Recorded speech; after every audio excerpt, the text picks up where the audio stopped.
Bueno, vamos a continuar con este segundo bloque.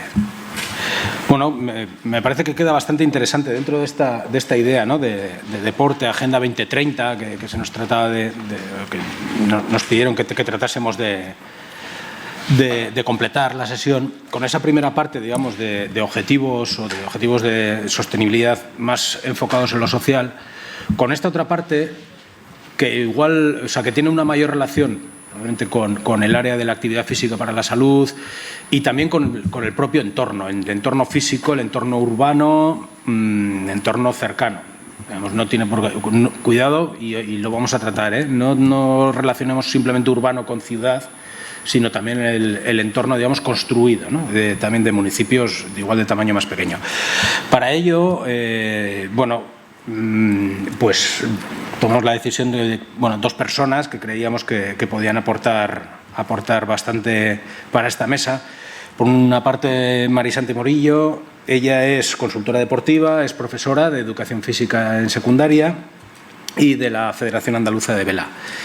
Y por otro, pues Felipe Pascual, también conocido por todas y todos, que es consultor de Lidera Consulting y CEO de Sano Center, ¿no? Por empezar y ya por contextualizar, ¿no?, y un poco lo que ha comentado, más, como podéis ver, además he puesto ya el atril, ya he cogido, ya controlo el escenario, entonces ya no me tapo con nada.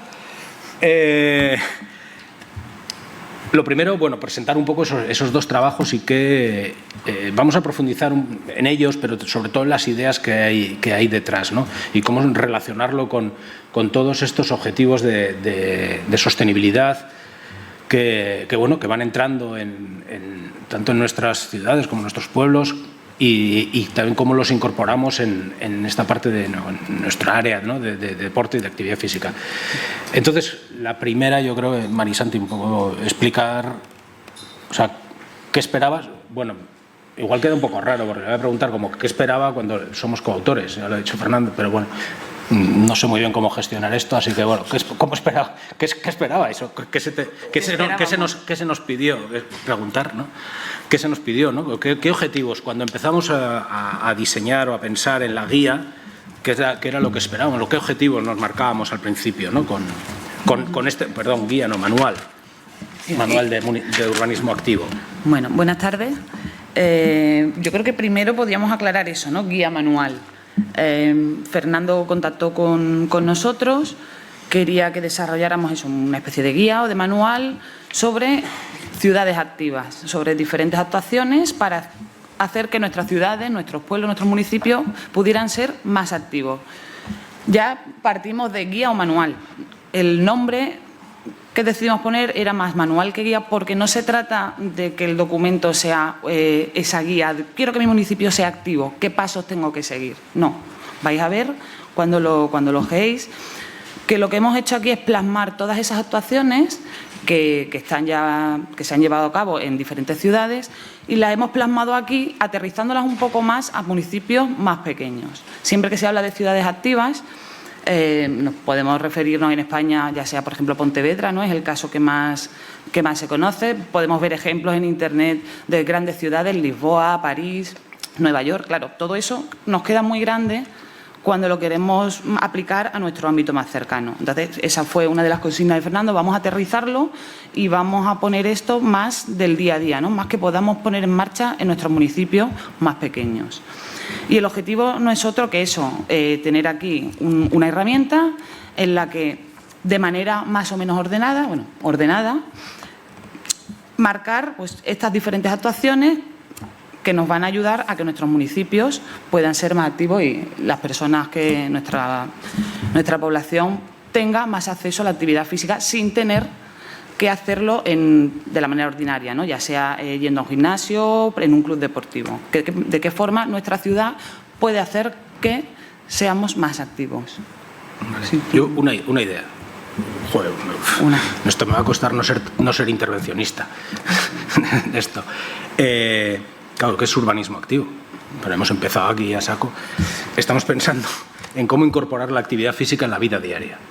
Entonces, como veréis, y luego lo vamos a tratar, por ejemplo, la parte de movilidad, estamos pensando no simplemente andar en bicicleta como alternativa de ocio, sino incorporarlo, por ejemplo, también en cuestiones de movilidad relacionadas con ir a trabajar, ir al colegio, etcétera.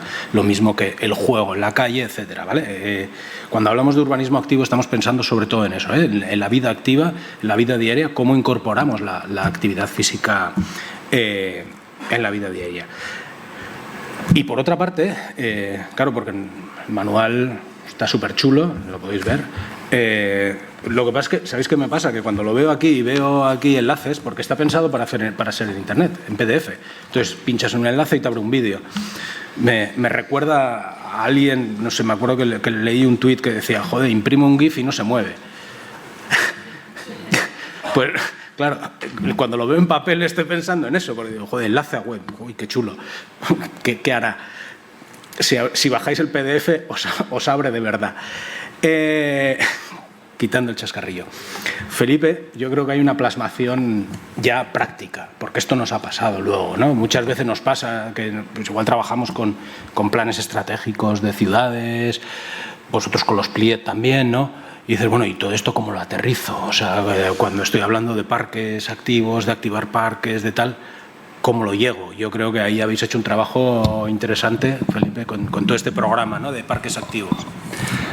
Claro, efectivamente. O sea, es un programa íntimamente conectado con la filosofía que de alguna manera se ha desarrollado en el manual. O sea, queremos, lógicamente, que nuestro entorno, nuestras ciudades, nuestros pueblos, fundamentalmente, vivan un estilo de vida mucho más activo, más saludable, más sostenible. Y, lógicamente, hay que escuchar a esa ciudadanía y, de alguna forma, lo que ha tratado ese plan o este programa de activación de esos parques o de esos espacios deportivizables dentro de nuestros pueblos, dentro de nuestras ciudades, ha tratado de escuchar un poco al ciudadano.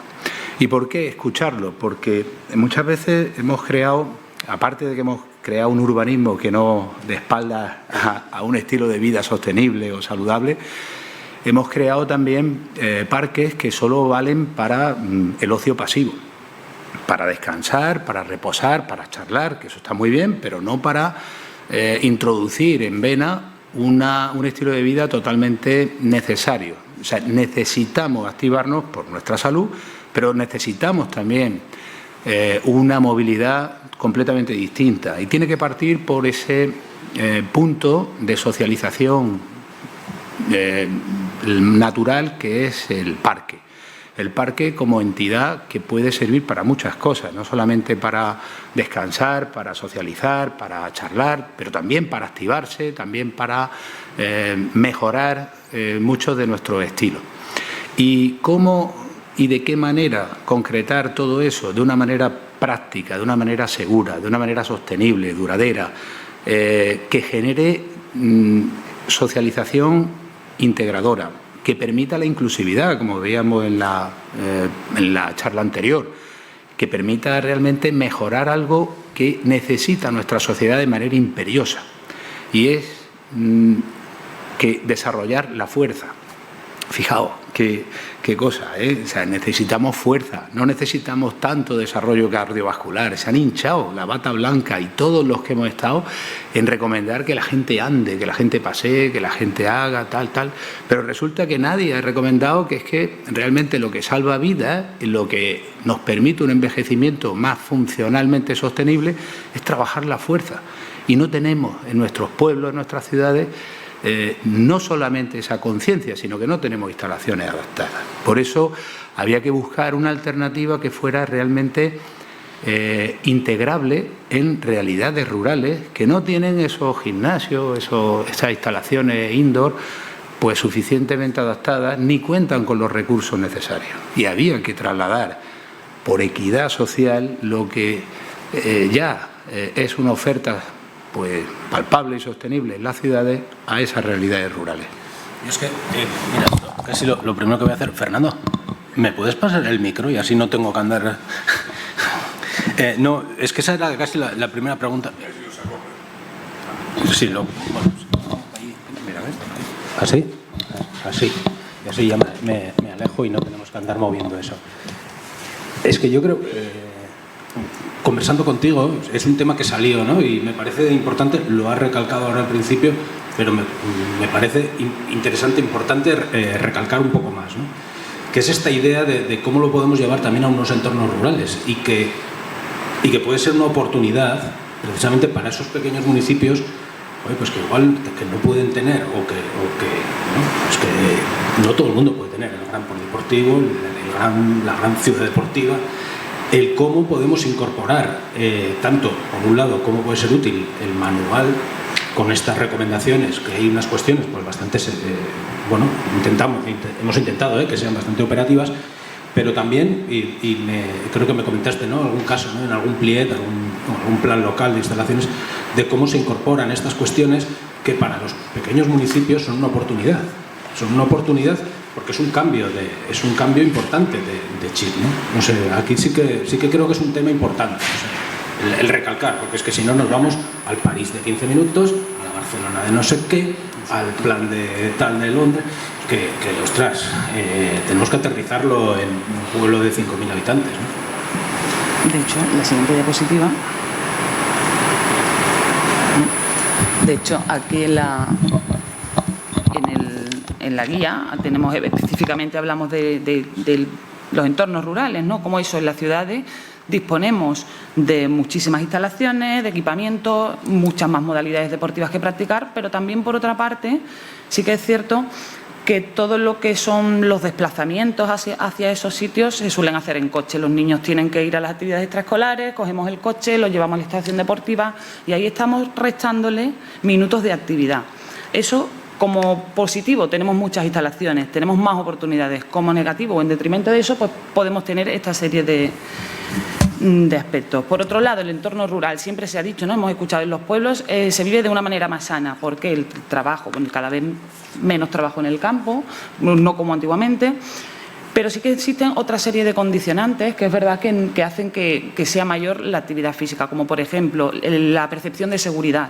Los niños en las ciudades cada vez menos los vemos jugar en la calle, por ese miedo que tienen las familias, los padres, a dejarlos por los coches, porque no hay iluminación, y en el entorno rural sí que vemos que eso no está de esa manera, ¿no? Hay más niños en la calle, siempre hay alguien que está controlando, y eso a favor del entorno rural. ¿Se hace más actividad en los municipios más pequeños? ¿Se hace más actividad en las ciudades? Bueno, no hay un estudio que lo clarifique, pero bueno, sí que vemos que en el entorno rural hay un poco más de actividad. Pues efectivamente, pero de alguna forma hay que escuchar un poco, ¿no? Escuchar sobre todo lo que ocurre en los pueblos y lo que ocurre en nuestras ciudades, pero sobre todo en nuestros pueblos, y hay ejemplos ya que nosotros estuvimos escuchando precisamente con la redacción de los planes locales de la provincia de Huelva, pues estudiamos realidades muy pequeñitas. O sea, estamos hablando de pueblos de la comarca del Andévalo y Minas o de la comarca de Aracena que no superaban los 1.000 habitantes. Plantearse la posibilidad de crear un parque activo para que de alguna forma, y el planteamiento de ello era, esto me permite o me puede permitir a mí, situándolo en la ruta del colesterol, o sea, es decir, que donde anda todo el mundo. Si ya tenemos un flujo sostenido de gente que va a hacer deporte al aire libre, punto, no van al gimnasio ni han ido nunca. El 12% de la población española, según el Eurobarómetro, va regularmente a centros deportivos indoor, cubiertos. En torno al 74% anda, el 74%. Nos quejamos de que no tenemos clientes para los centros indoor, pero es que realmente donde están los clientes es en el exterior, en la actividad al aire libre. ¿Por qué no nos llevamos las bondades a nivel de metodología, de contenido, bien adaptadas al espacio aire libre para captar ese 74% que anda en esos circuitos del colesterol más o menos regulados, más o mejor iluminados, las vías verdes, etcétera, todo lo que tengamos en nuestro municipio, y que ese punto activo sea el que nuclee la actividad regulada, organizada, segura y adaptada a las capacidades de toda una población. Toda la población, incluido todas las personas que tienen discapacidades reconocidas, porque casi todos tenemos discapacidades no reconocidas, pues tienen lógicamente que tener un espacio y un lugar en todo ese parque activo. Y de esa manera sí podemos iniciar otras formas que, como decía María, pues comparten también con la actividad un estilo de vida. Y es cómo nos desplazamos a ese punto. Lo hacemos en los pueblos, ojo, en los pueblos se coge el coche para ir a 150 o 200 metros. Es decir, que no nos pensemos que es mucho más natural. Yo he vivido en un pueblo menor de 10.000 habitantes durante 18 años y allí cogíamos el coche para bajar a 300 metros. Yo, culpable, 300 metros y encima yo iba a gestionar deporte. O sea, luego hablamos de movilidad, pero eso es verdad. Pero es que el problema muchas veces es que es fácil aparcar. Es que es fácil aparcar. A mí me ha pasado trabajando años en un municipio que cuando te decían, ¿qué podemos hacer para la bicicleta? Y yo, quita parking. Claro, te haces amigo de todo el mundo, claro, cuando digas eso, ¿no? Y a todo el mundo te sales aclamado. Por cambiar, y luego pasamos un poco más a la movilidad, porque es un ámbito importante. La idea de impactos positivos, porque era algo que nosotros queríamos hacer hincapié en esto, porque muchas veces parece como que nos quedamos simplemente hostia, bastante es. O sea, si estamos promocionando la actividad física y la salud, bastante es, ¿no? Pero muchas veces, con la experiencia, lo que nos dice es que también cuando vamos a hablar, nos toca, ¿no? Cuando hablamos de estas cuestiones de municipio activo, en la planificación, te toca ir a hablar con el área de urbanismo, con el área social, y tienes que cambiar de registro. Mira, la actividad física es tu problema, tío.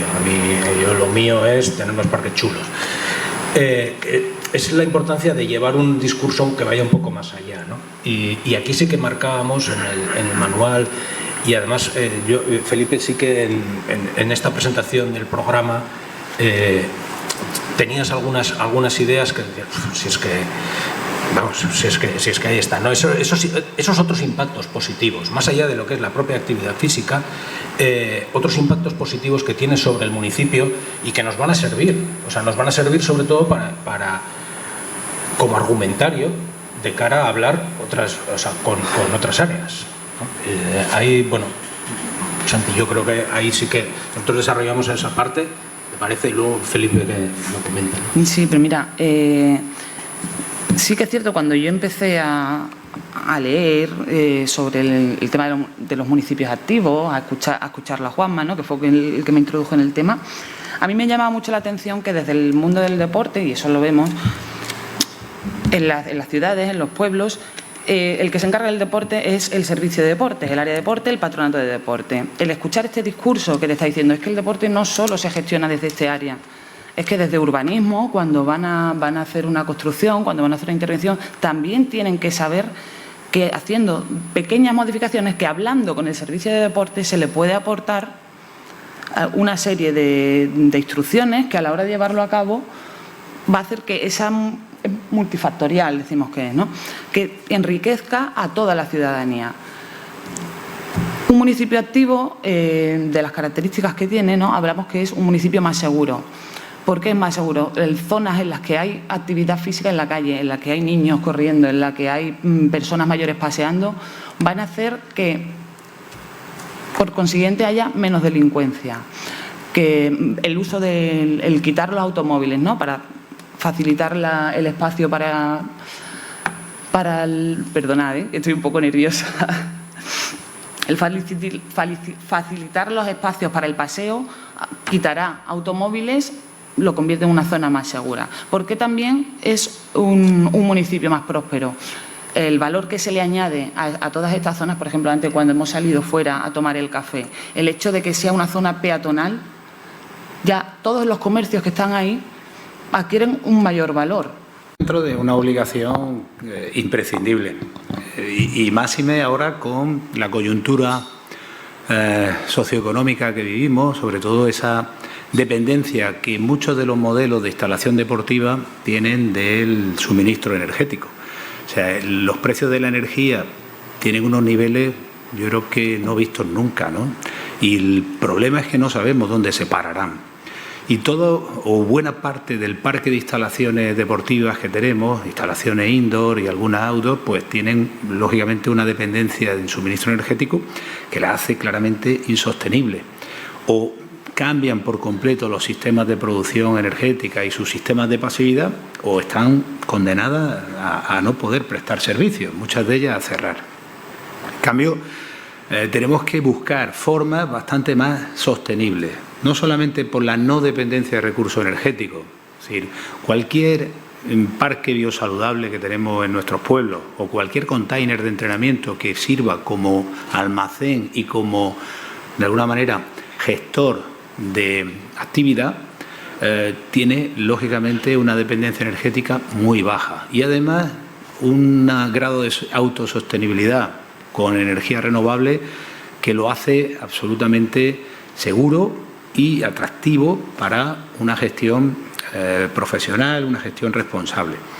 Pero además la sostenibilidad no solamente es lo que consumimos, también es un poco el estilo de vida que nosotros pretendemos en nuestro municipio, en nuestro pueblo. Es decir, todo, no solamente los estilos en cuanto a movilidad, sino también qué tipo de programas pueden ser sostenibles en el tiempo. Que no son programas puntuales, no son programas, de alguna manera, esas clases magistrales o esas exhibiciones que no tienen después continuidad y que, bueno, de alguna manera impactaron en nuestro pueblo, en nuestra sociedad, pero no han tenido continuidad y, por tanto, han generado frustración y no han completado ese círculo virtuoso de llegar y atacar perfectamente al hábito de nuestro habitante. Es decir, hay que atacar el hábito. Y el hábito solo se ataca con programas regulares que puedan ser sostenibles. Y los recursos sabemos que son muy limitados. Cuando los recursos son muy limitados, tiene que nacer la oportunidad creativa de los gestores. Y, de alguna manera, pensar cómo y de qué manera, con distintos convenios, colaboraciones y formas, podemos completar ese círculo virtuoso de servicio al aire libre. Y ahí creo que hay una oportunidad enorme para municipios pequeños y para municipios mayores que no tienen resuelto ese problema.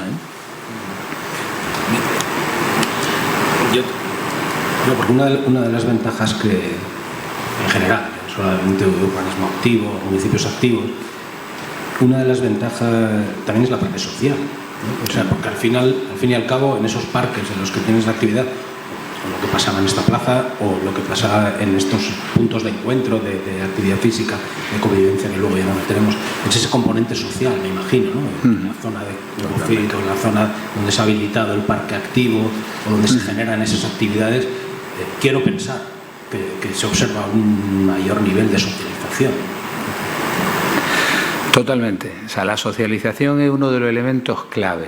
Se llama una socialización integradora, una socialización tribal.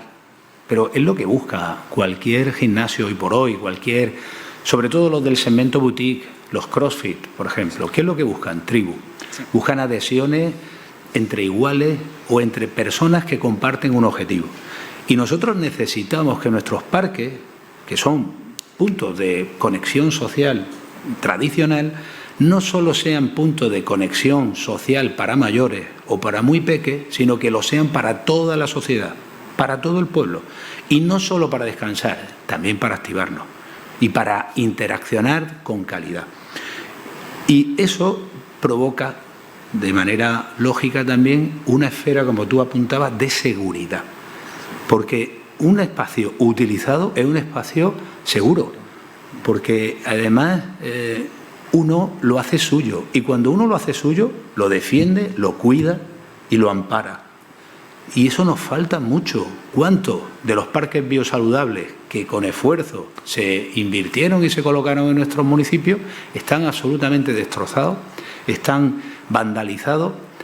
¿Por qué? Pues porque muchas veces no han conectado, porque solo los colocamos, pero les dimos aquello para autogestión. Ahí lo tienes, ahí te apañes. Yo en algunos he tenido verdaderos problemas para no lesionarme, porque es que en algunos no sabía ni cómo entrar. Y en algunos, pues después la mecánica hasta me he hecho daño.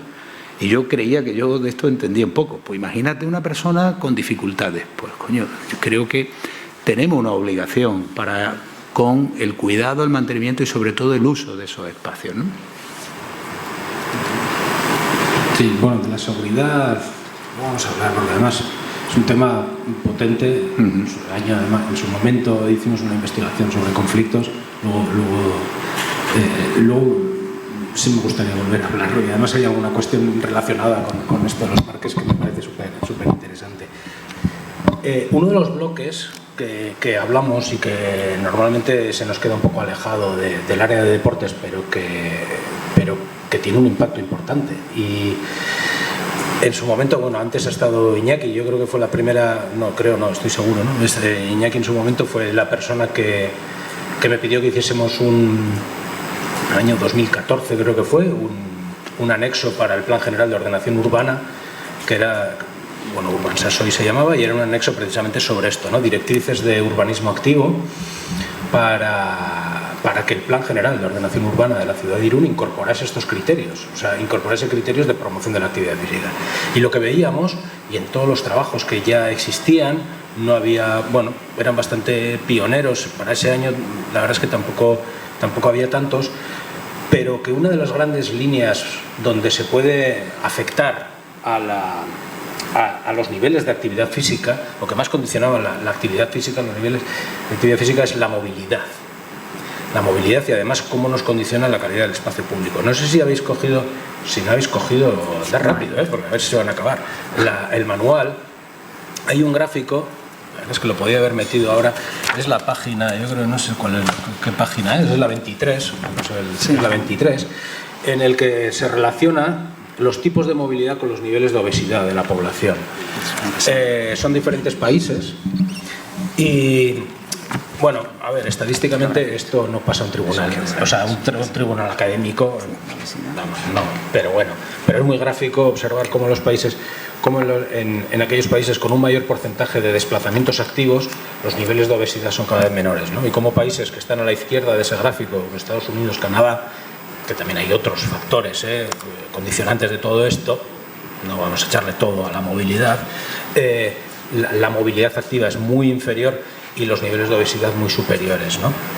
Hay estudios ya más detallados, más académicos, pero esto lo vemos todas y todos, ¿no? O sea, cada vez caminamos menos, cogemos, además en todos los niveles, personas adultas, personas más jóvenes. Bueno, yo creo, por no alargarme yo, Santi, si te apetece comentar un poco algunas ideas, sí, y además trasladadas también, digamos, a un ámbito cercano y de Almería. Sí, mira, ¿no? siguiendo un poco la guía, ya que ha comentado en la página 23, si miráis la 24 y la 25, cuando hablamos de movilidad nos referimos a la movilidad peatonal y a la ciclista, ¿vale? Si veis en la página 24, en la parte de abajo, hacemos referencia a la red de ciudades que caminan. Si entráis si lo hacéis a través del PDF por la web, podréis pinchar y os remitirá a esta web. La red de ciudades que caminan es una asociación internacional que lo que hace es poner al peatón en el centro de todo, ¿vale? El viandante es el máximo protagonista de la ciudad. De esta manera, lo que se hace es pensar en facilitarle la vida al peatón. Vamos a quitar el coche, no es quitar de eliminarlo, sino vamos a desplazar un poco el coche y vamos a poner al peatón en el centro. Aquí en Almería, el pueblo de Antas sí que pertenece a la red de ciudades que caminan, y si veis en la parte derecha aparece el metro minuto. El metro minuto es un póster en el que aparecen las distancias de entre los diferentes, una red peatonal, y aparecen las distancias entre los diferentes puntos. Esto facilita mucho a cualquier persona, tanto de la localidad como visitante, el ver, tengo una red de espacios en las que puedo caminar de manera tranquila, sé lo que tardo en desplazarme de un sitio a otro. Bueno, pues en la red de ciudades que caminan aparecen muchísimas acciones que se pueden llevar a cabo, tanto si te asocias como si no, también se pueden llevar a cabo en las diferentes ciudades. Y como digo, siempre poniendo en el centro al peatón, a la experiencia del peatón. ¿Qué beneficio tiene? Más salud. Vamos a andar, vamos a ir alcanzando los niveles de actividad física que se nos recomienda. En cuanto a la movilidad ciclista, son muchísimas las poblaciones que tenemos y cada vez más carriles bici. El problema con el que nos solemos encontrar, ¿no?, vemos con los carriles bici, es que hay muchos que no sabemos a dónde llevan. Tenemos que hacer kilómetros de carriles bici, se hacen kilómetros de carriles bici. En mi localidad tenemos, no voy a decir nombres, pero había una localidad que decía que tenían 50 kilómetros de carriles bici. Dices tú, ¿cómo lo habéis hecho? Claro, cuento, los 25 para allá y 25 para acá, ¿no? Y así, bueno, pues vamos cubriendo un poco el cupo de carriles bici. Carriles bici de 500 metros, que no te llevan a ningún sitio.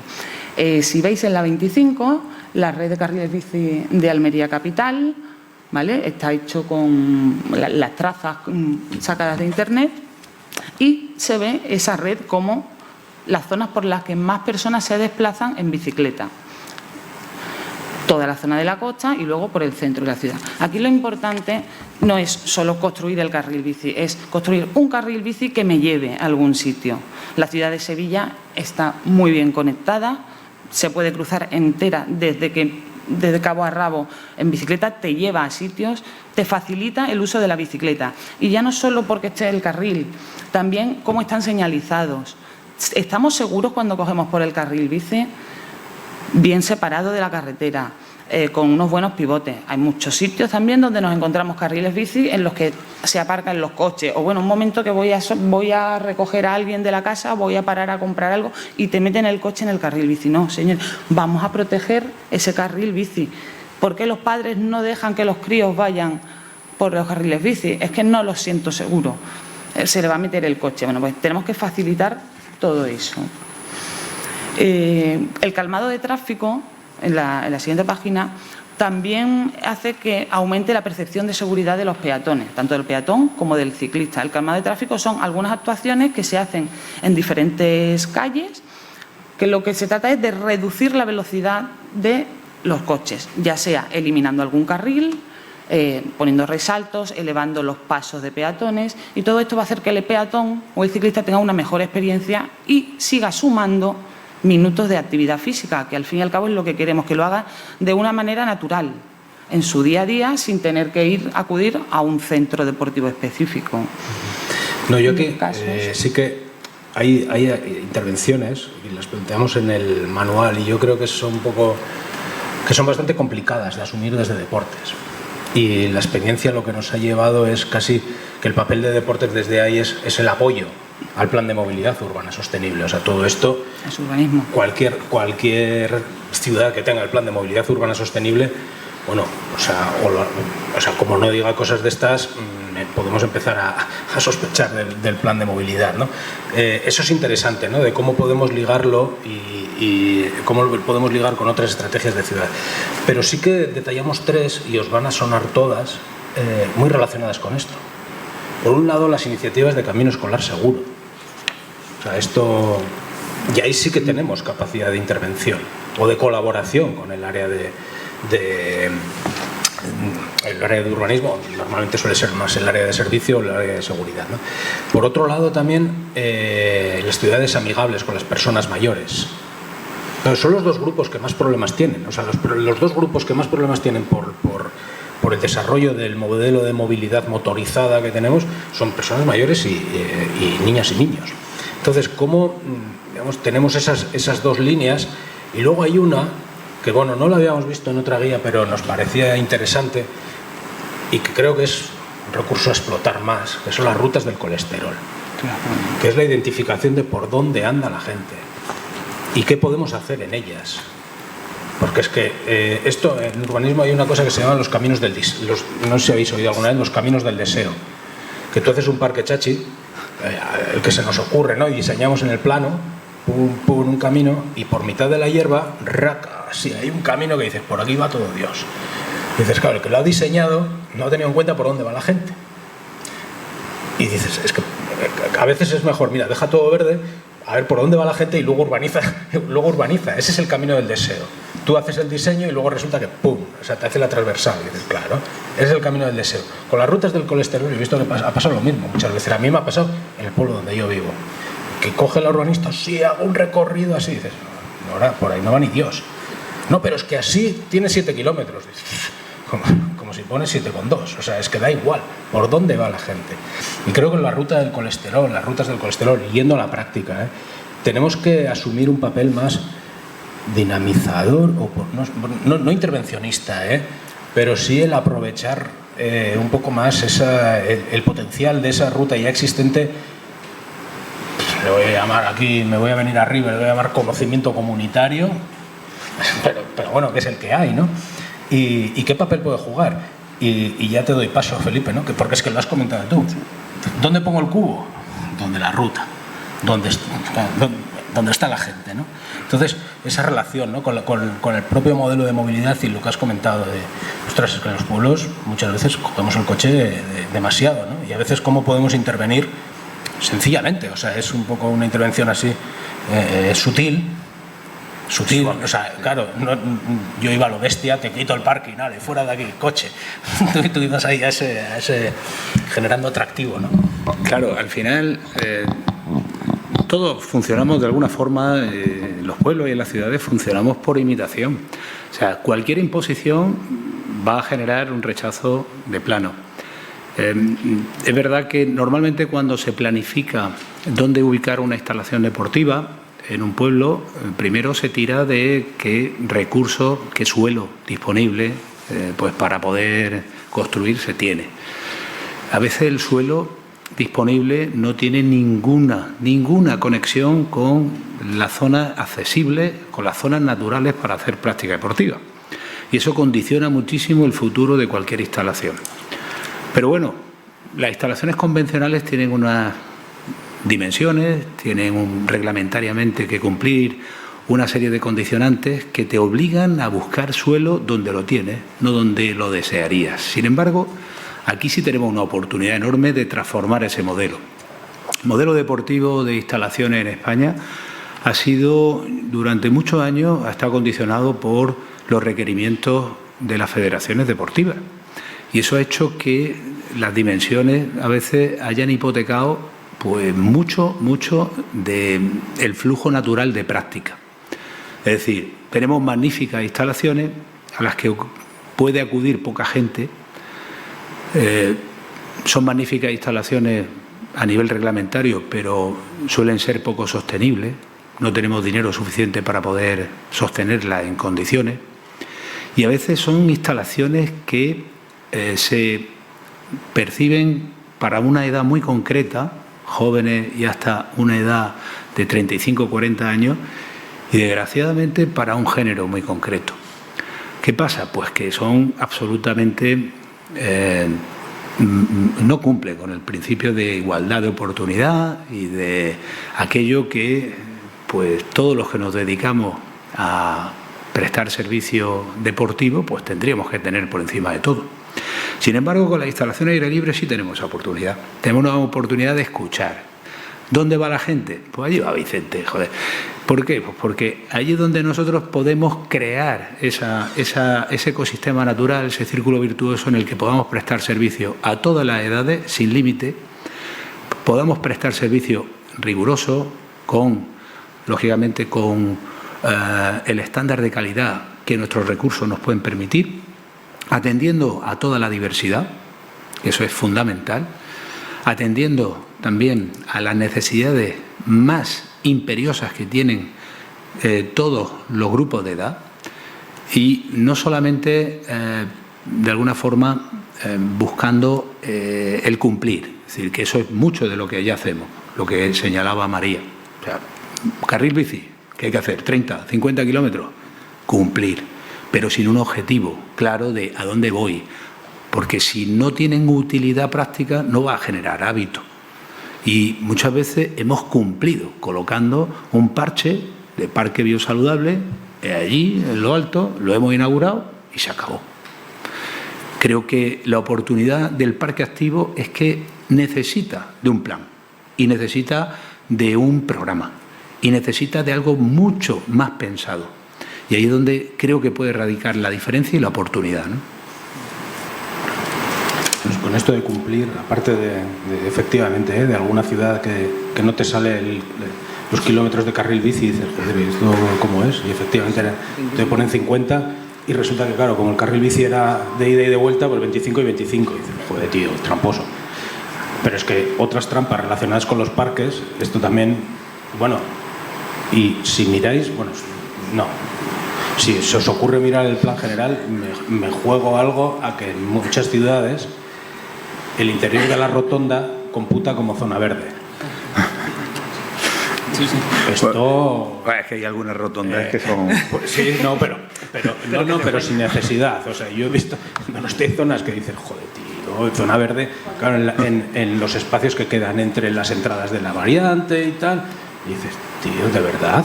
O sea, ¿me tienes que contar esto como zona verde? Claro, estos son puntos, efectivamente, vamos un poco... Vamos a buscar esas, digamos, no sé, a buscar el dato, ¿no? Parece que es objetivo. Pero bueno, volviendo a los espacios abiertos de verdad, ¿no? Sí que me gusta esta idea que comenta Felipe, y además es que la había apuntado, ¿no? Con esta idea de polivalencia, sobre todo para la convivencia. Nosotros le hemos llamado así, ¿no? en el manual, pero porque nos gustaba esa idea de espacio para la actividad, el encuentro y la convivencia.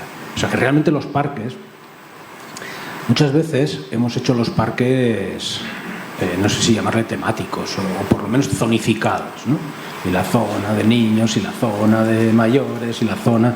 Y dices, joder, es que cada cual lo metemos, no voy a decir en sus jaulas, pero aunque sea un seto, pero dices, hombre, casi muchas veces perdemos esa oportunidad de convivencia, cuando realmente, con todas las complicaciones que puede conllevar, ¿no?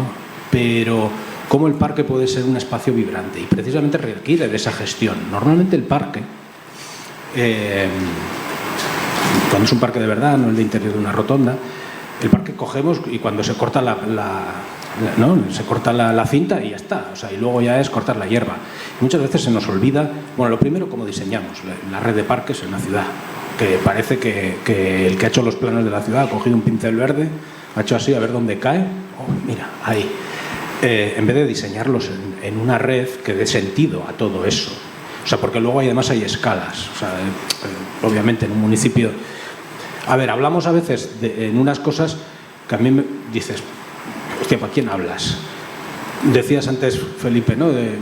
Un estándar de kilómetros de carril bici. A mí me ha pasado en un municipio. Es decir, mira, tío, no te voy a decir un estándar de carril bici porque sería una auténtica tontería. Porque tú no necesitas un carril bici. Tú lo que necesitas es que calmar el tráfico, que el peatón vaya... O sea, que lo principal sea peatonal, o por lo menos que tenga preferencia. Porque es que si cojo la bici, en 2 minutos me acabo el pueblo. O sea, no hay estándares, y por eso la idea de manual también, ¿no? No hay un estándar, no es decir, tiene que tener tantos metros de carril bici por habitante. Y lo mismo nos pasa con los parques, porque dices, no sé, o sea, yo conozco pueblos que dices, es que ¿para qué quieres un parque? Si vives, o sea, si el pueblo lo tiene dentro del parque. Entonces, cuidado con estos estándares, pero bueno, más allá de eso y de cómo los diseñemos, sí que tiene que haber esa gestión. O sea, no nos podemos... No sé, tiene que... No me gusta ser así tan taxativo, pero que sí que nos facilita esa gestión de los espacios, ¿no? De los espacios verdes. Y también, o sea, por esa parte, o sea, precisamente para generar este encuentro o facilitar este encuentro y esta convivencia. ¿Y qué actividades llevamos? Y cómo facilitamos también que existan actividades. Cuidado, yo creo que lo planteamos en la guía, cuidado, porque muchas veces solo se nos ocurren las que nosotros vamos a hacer, con nuestros límites de convivencia. Pero con esta idea de espacios de encuentro intergeneracional y cómo, bueno, pues pueden existir diferentes actividades y cómo, bueno, pues a través de la dinamización puede existir, bueno, pues esta idea, ¿no? de polivalencia. Y luego una idea que la cogía Felipe, y a mí me gustaría que comentases algo, ¿no? Esta idea de equidad social que decías, ¿no? No sé si es por esa idea de que es accesible para todo el mundo, o cómo os lo podéis plantear dentro de este programa, por ejemplo, os lo planteáis de que es accesible para todo el mundo, o puede ser por suscripción, o cómo se puede plantear esto.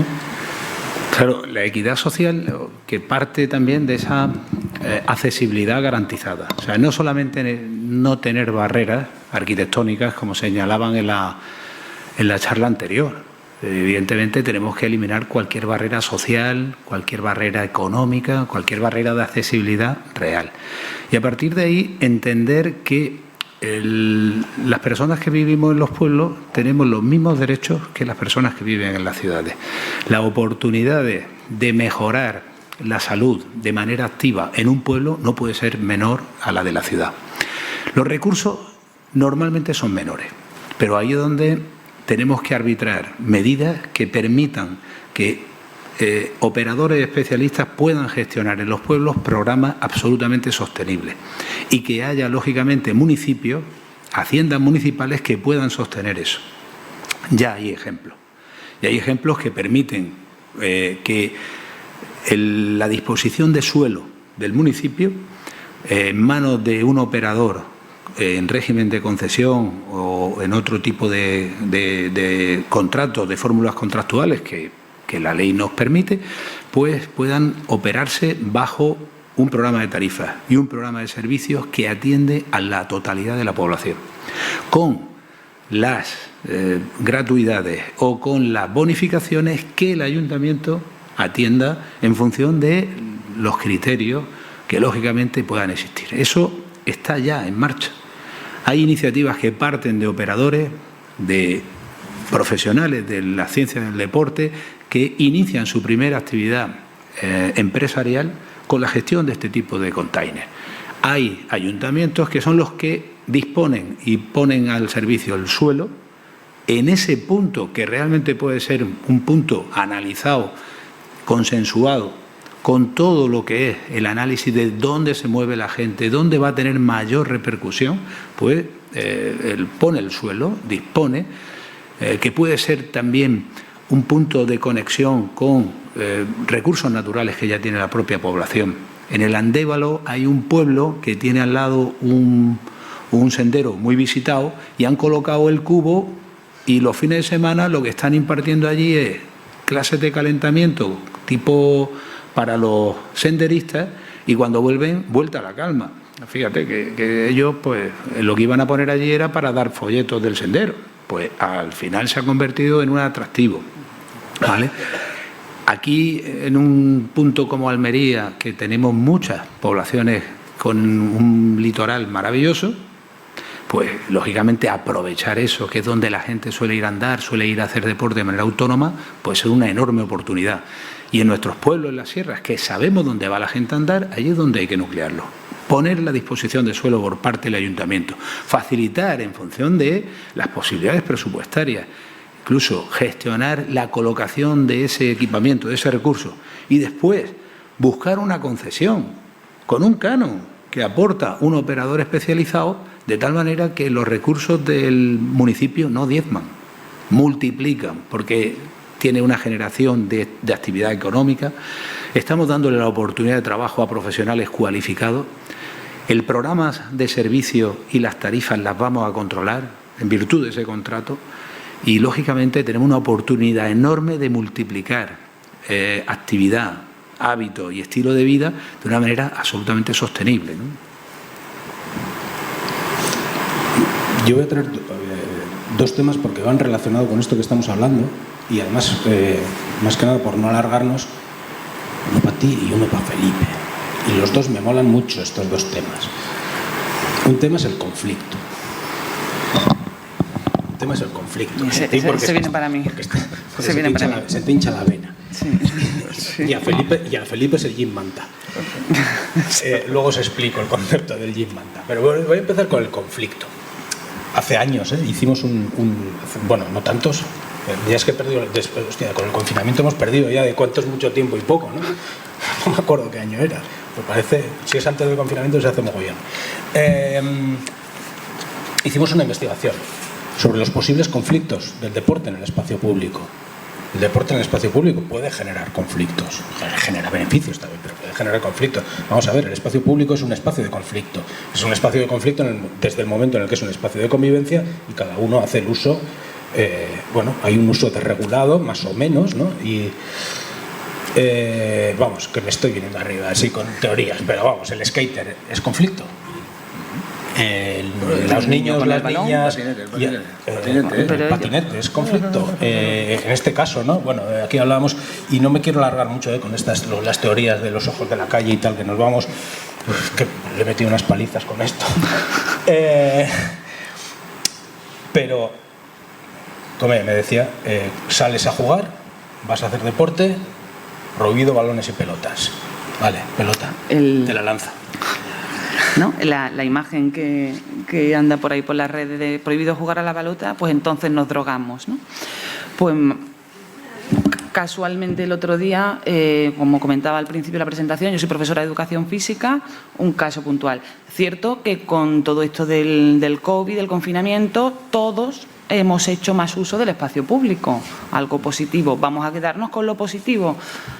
Seguimos utilizando el espacio público en los centros educativos, hemos salido con los niños a la calle y en una clase de educación física nos vamos a utilizar una plaza pública que está al lado del colegio.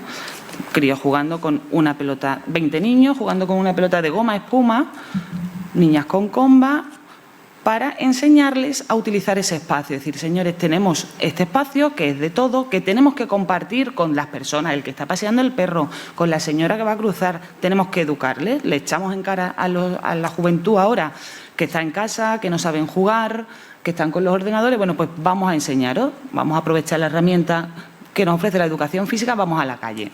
Problema, una señora que sale de su casa diciendo que en esa plaza no se puede jugar a la pelota. Que ¿qué hacen los niños ahí cuando tienen un colegio o tienen una pista polideportiva? Y ahora toda la teoría, todas las buenas intenciones nuestras hacia los críos, se te viene abajo. Vamos a ver, señora, vamos a educarles. Nos quejamos de que no salen a la calle, los sacamos a la calle y entre todos tenemos que educarles. Balón de goma espuma, tenemos cuidado. Justo antes de llegar a ese espacio, nos pasa siempre que vamos allí, ese espacio lo suelen utilizar drogodependientes, ves en los bancos a las 12 de la mañana, a las 10 de la mañana, algunas personas con sus botellas de cerveza. Dice, en el momento en el que ven aparecer a un grupo de niños, esas personas se van porque les molestamos. ¿No es mejor ocupar ese espacio y darle ese uso? Pues prefieren la calma que le ofrecen estas personas que los niños. No, los niños molestan, la pelota molesta. No, los niños no molestan. A los niños hay que educarlos. Los estamos enseñando que utilicen bien el espacio público, que si va a pasar alguien, se paren, dejen de jugar a pelota. Lo que hemos hecho siempre y que se ha perdido, pues es una herramienta muy buena que tenemos los profesores. Pero también necesitamos también del apoyo de la comunidad. Si al final se trata de compartir el espacio, porque también van a aprender de ver a esa señora y esa señora le va a decir algo al niño y el niño le va a escuchar. Pues, ¿se crean conflictos? ¿Se generan conflictos? Sí, pero bueno, también está por nuestra parte el saber cómo gestionarlo para poder hacer un buen uso de ese espacio. Sí, este es el caso, yo creo que fue Alcalá de Henares la primera ciudad que vi que cambiaban las placas, ¿no? de quitarlas de prohibido jugar con balones y pelotas y cambiarlas por otras placas de juega respetando. Juega respetando. Entonces el cambio, bueno, poco a poco, pero bueno, que es un caso a lo que da. De hecho, a nosotros nos dio para una investigación de 2 años sobre estos conflictos. Y luego hay otra idea que era la que os decía antes, ¿no? Nosotros en su caso vimos que había gente que utilizando las redes sociales, Meetup, no sé si os suena, es una aplicación de quedadas, quedaban para hacer deporte, pero claro, esa red social, ese grupo, la dinamizaba una persona. En Barcelona, en un momento dado, hicimos la búsqueda y había 600 grupos de deporte, de actividad física en la calle. 600. 600 piratas. Sí, 600 piratas, efectivamente. Bueno, esto le hemos dado vueltas, sí, con unos amigos antropólogos que les gusta mucho así hacer neologismos y tal, les hemos llamado la uberización del deporte. Claro, nos mola mucho Uber hasta que se nos mete en deporte, ¿eh? Hostia, ya Uber, claro, Uber mola para que me lleven, pero si Uber se mete o algo similar, que era lo que está pasando en Barcelona, en Bilbao también lo hemos visto, en Sevilla yo creo que también, alguien me ha comentado, que es simplemente, y es que es muy fácil, que es que tiene empresas, utilizo la plataforma y monto un grupo de práctica deportiva en el espacio público, está guay, pero claro, yo no pago nada, yo no tengo ningún tipo de contrato, yo no tengo nada. A esos, con estos amigos antropólogos y sus neologismos, los llamamos gym manta. El gym manta. Pues el top manta, pero en gym. O sea, ¿qué diferencia hay? Ninguna. Más son más molones, porque ustedes hacen deporte en el espacio público. Están haciendo exactamente igual. Están haciendo exactamente lo mismo. Están comercializando, sacando un rendimiento del espacio público, no pagan nada, no pagan nada. Los gym manta. Entonces, cuando me enviaste, Felipe, y veía garantía jurídica mediante convenios y colaboraciones entre administraciones y operadores deportivos. Nosotros, en esa investigación del conflicto, nos salió este caso, era lo que les planteábamos, de, ostras, empieza por lo menos a identificarlos. Luego verás cómo gestionas esto. Y me gustaría saber, o sea, cómo lo planteáis desde la gestión, ese tipo de garantía jurídica, esos convenios y colaboraciones con esos operadores de la gestión de los parques, ¿no? Bueno, es verdad que la primera iniciativa que se tiene muy reciente, precisamente, quizás es la zona en este país donde más problemática, junto a los entrenadores que lo hacen en parques, playas, etcétera. Hay un parque pues de todos conocido en Madrid, que es el Retiro, donde operaban aproximadamente 80 entrenadores personales sin ningún tipo de regulación. Y además utilizando todo tipo de implementos como TRX en árboles o en cualquier mobiliario. Y no había una regulación urbana que, bueno, le impidiese hacerlo, porque ello rápidamente es una quedada absolutamente espontánea entre amigos. Claro, cuando el Ayuntamiento de Madrid incorpora CuboFit precisamente al Retiro, ya dicen, no, sí, para todo trabajo y quedada, hay un punto donde se puede desarrollar este tipo de actividad. Entonces usted tiene que regularse en ese punto de actividad. Claro, es un punto de inflexión para crecer en esto que va a costar pues lo que está costando con... Bueno, no vamos a llegar al nivel de Uber, pero ya hay una regulación que nos precede que se puso en marcha precisamente, si no me equivoco, en Río de Janeiro, con los entrenadores, los PT en las playas. Allí se definieron ya digamos ya, ubicaciones con un equipamiento mínimo, que eso sí son concesiones de la ciudad, y en el que pueden actuar en horario de mañana un entrenador y en horario de tarde otro entrenador. Y tienen una cartera de clientes, pero pagan un alquiler de ese punto.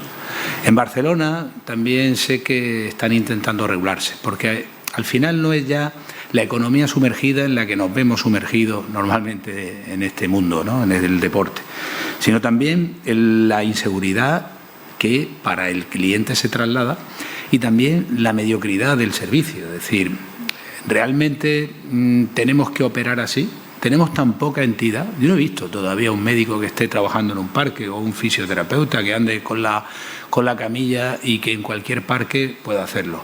Hace ya bastantes años que los fisios, al menos los que yo conozco, ya no van haciendo domicilio, ¿vale? Salvo que sea una urgencia. Pero antes se ganaba la vida haciendo domicilio. Y nosotros todavía, un entrenador personal tiene que hacer domicilios, parques y como para poder sobrevivir. Hemos luchado mucho y concretamente de mi vertiente en Sano hemos luchado mucho precisamente por dignificar el servicio, dignificar al profesional y dignificar de alguna manera una forma de entender la actividad física para la salud, para la vida, que de alguna forma era nuestro principio básico cuando se montó Sano.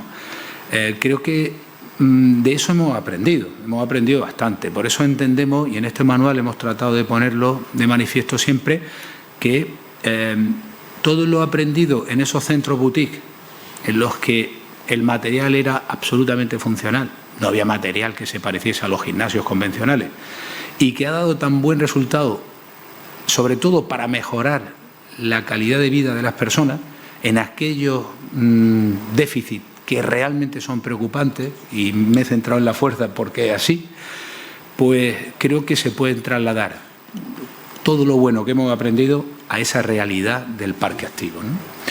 Y que sea, lógicamente, asumible por parte de los ayuntamientos, que sea regulable, tiene que tener una regulación que dé seguridad, pero también que dé garantía de sostenibilidad y de continuidad, porque si no, oye, estaremos siempre en esa precariedad laboral todos los que nos dedicamos a algo tan importante para nuestra sociedad como es la salud activa, ¿no? Es un tema... Bueno, a mí me miran raro cuando hablo de el Jim Manta. Jim Manta.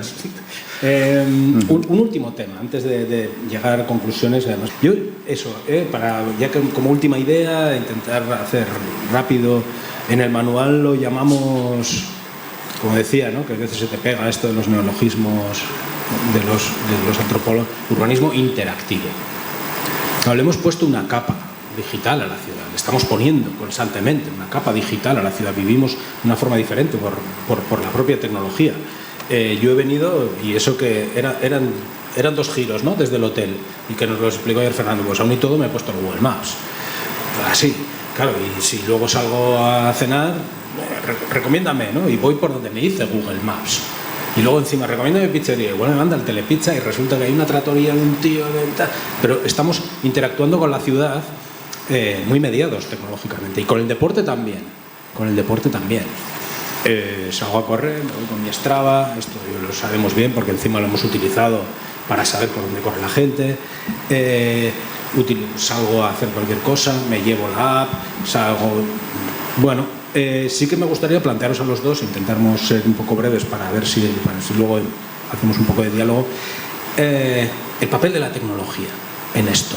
Yo he puesto ahí un QR, que es un poco el proto-urbanismo interactivo, fue casi lo primero, ¿no? Pongo un QR y explico a la gente cómo se usa, pero bueno, cada vez ha habido una mayor evolución, hay más posibilidades. Vale, ahí dejo. Bueno, todos conocemos el Pokémon GO, que fue, digamos, el primer juego así que sale y que continúa, por cierto, que todavía se ve, que pensábamos muchos que eso ya había pasado de moda, pero no, todavía continúan en muchas ciudades y hay quedadas tremendas para seguir jugando al Pokémon GO. Los QR, como comenta Juanma, cantidad de gincanas, y ya no solo gincanas, también QR en diferentes recorridos de senderos, con indicaciones, te van guiando. Ya es que lo tenemos, como decía también, ¿no?, el Strava. Mirad, nosotros utilizamos para muchos planes estratégicos, nos descargamos las trazas de por dónde corre la gente en las ciudades. Cuando hemos querido enseñar y mostrar el tema de la seguridad, utilizamos esos mapas con trazas por dónde corren las mujeres y por dónde corren los hombres, ¿vale? Aparecen los recorridos en las ciudades y hay una diferencia tremenda en los sitios en los que corren los hombres. La longitud es muchísimo mayor que en las zonas en las que corremos las mujeres. Nosotras hemos salido a correr y hay zonas por las que no pasamos. Cuando tú te planteas hacer estos recorridos, como técnico, tú, con ese documento, con esos mapas, dices, a ver, ¿qué pasa aquí? Aquí tengo un problema. ¿Por qué los hombres se desplazan en 20 kilómetros y las mujeres solamente en este circuito? Problemas de seguridad. Normalmente nosotras no vamos a salir a correr por una zona donde no haya iluminación, no nos vamos a meter por una zona de polígono.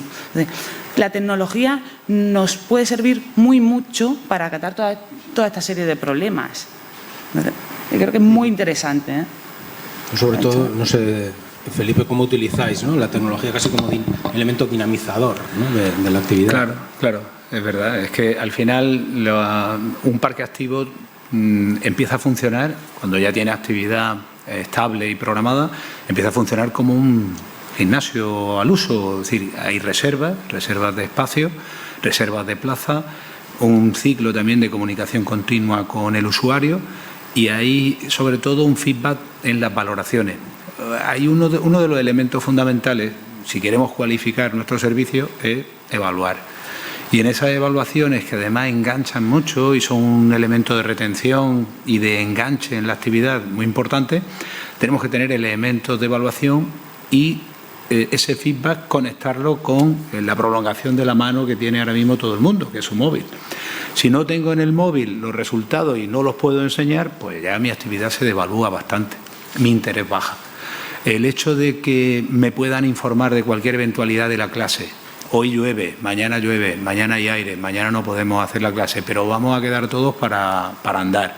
O vamos a quedar todos en el pabellón que he pedido la hora y nos van a dejar allí en espacio cubierto, ¿vale? Hacer cuatro montes, entonces a la familia lo que se le planteaba era, bueno, tienes que hacerte, incorporando la foto, hacerte el selfie de familia cuando estabas en la cumbre, en la punta del monte, tampoco les ponías aquí.